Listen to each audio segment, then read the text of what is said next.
Hello students, in the earlier video I taught basic concepts of a differentiation. I explained basic formula.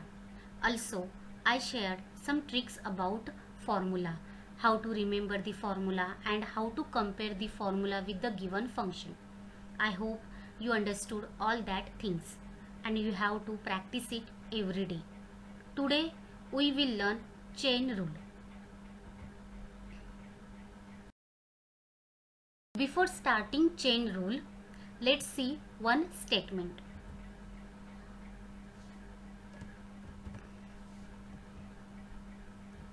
For a differentiable function y equals to f of x, if del x is a small increment in x and the corresponding increment in y is del y, then limit del x tends to 0 del y upon del x equals to dy upon dx. Y equals to f of x is a differentiable function of x. Del x is the increment in the value of x. Similarly, del y is the increment in the value of y. Then limit del x tends to 0 del y upon del x equals to dy upon dx. You have already studied the proof of this statement in the 11th standard. You have to just remember this statement and apply this statement in the proof of chain rule. Statement of a theorem, that is chain rule. If y equals to f of u is a differentiable function of u and u equals to g of x is a differentiable function of x such that the composite function y equals to f of g of x is a differentiable function of x, then dy by dx equals to dy by du into du by dx. Students, read this statement carefully. Which information is given? There are two functions. One is y and other is u. Both are differentiable function. Y equals to f of u is a differentiable function of u and u equals to g of x, it is a differentiable function of x. They are differentiable functions, so their derivatives exist. Now y equals to f of g of x, it is a composite function. We have to prove that y is a differentiable function of x. Also we have to prove dy by dx equals to dy by du into du by dx. Given that y equals to f of u and u equals to g of x, we assume that u is not a constant function. According to this statement, u is a differentiable function of x. Obviously its a derivative exists. If u is a constant function, then its derivative becomes 0. So assume that u is not a constant function.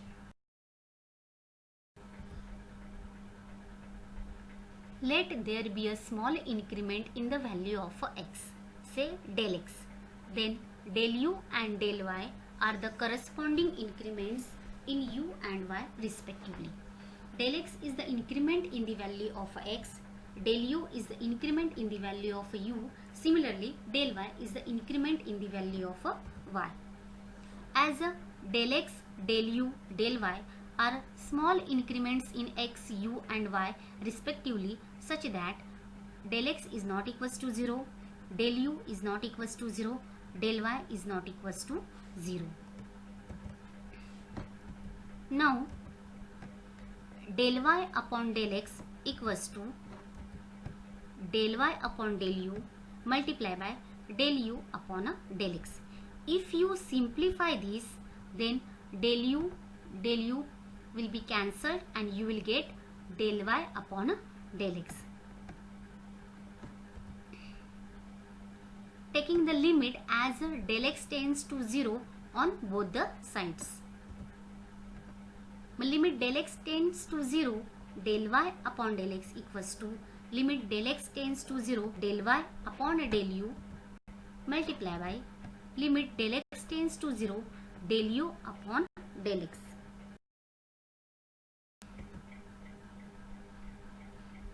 Here left hand side will remain as it is. Limit del x tends to 0 del y upon del x. On the right hand side, taking the limit as del u tends to 0 in the place of del x tends to 0 for del y upon del u.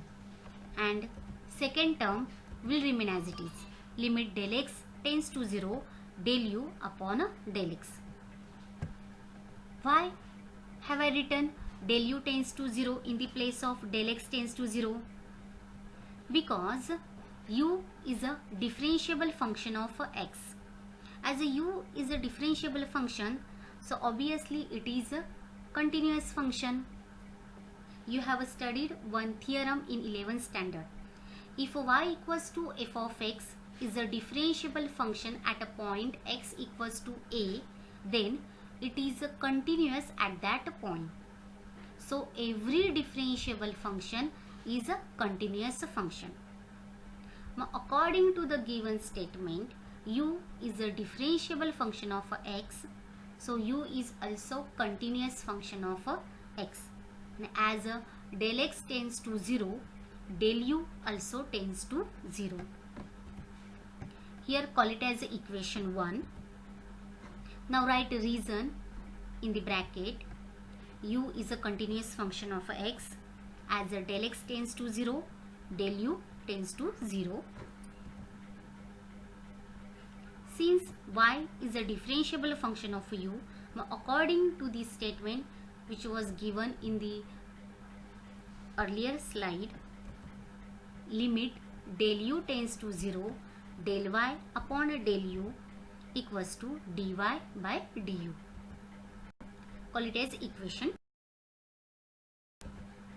Similarly, if u is a differentiable function of x, then according to that statement, limit del x tends to 0 del u upon del x equals to du upon dx. According to this statement, if y equals to f of x is a differentiable function of x, del x and del y with the small increments in the value of x and y respectively, then limit del x tends to 0 del y upon del x equals to dy by dx. Call it as equation 3.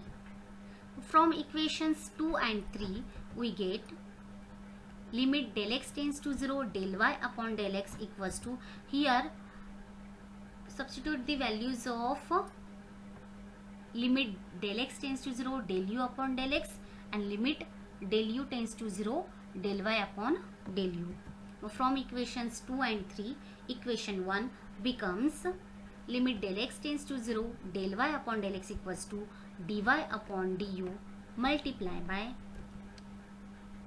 du upon dx. The right hand side of equation 1 exists and is finite. It implies left hand side of this equation also exists and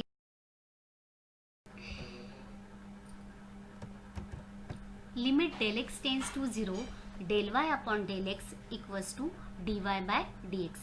Dy by dx, that is derivative of y with respect to x. Therefore, y is a differentiable function of x.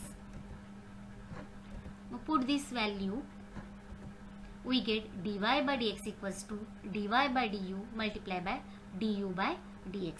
Hence, chain rule is proved.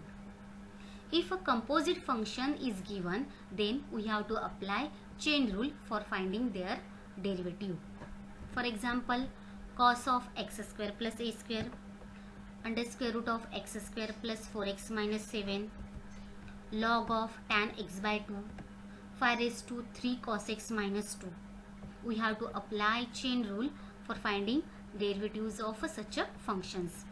If it's cos x, root x, log x, 5 raised to x, then we can apply the direct formula. But it is a composite function, so we have to use chain rule.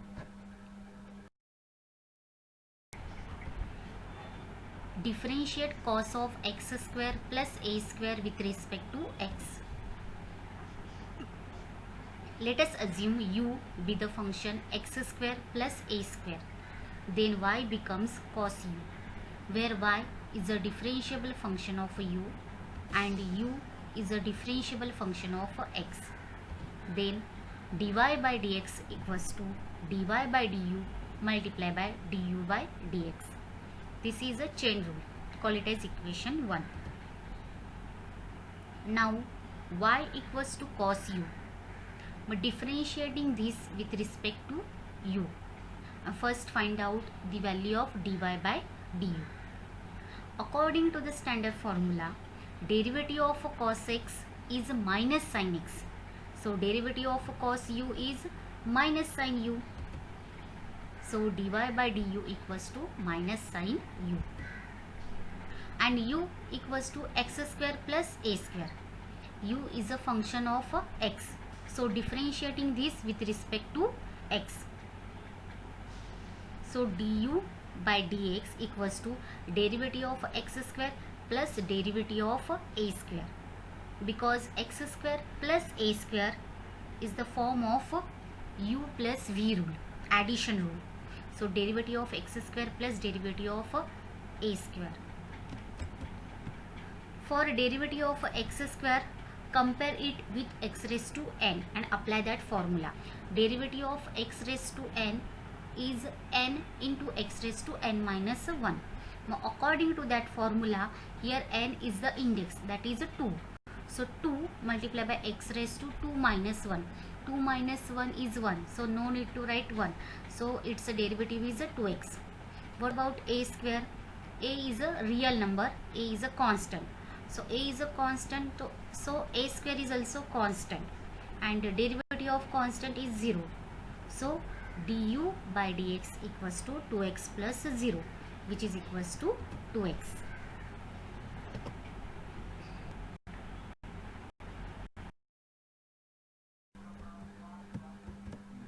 Put these values in equation 1.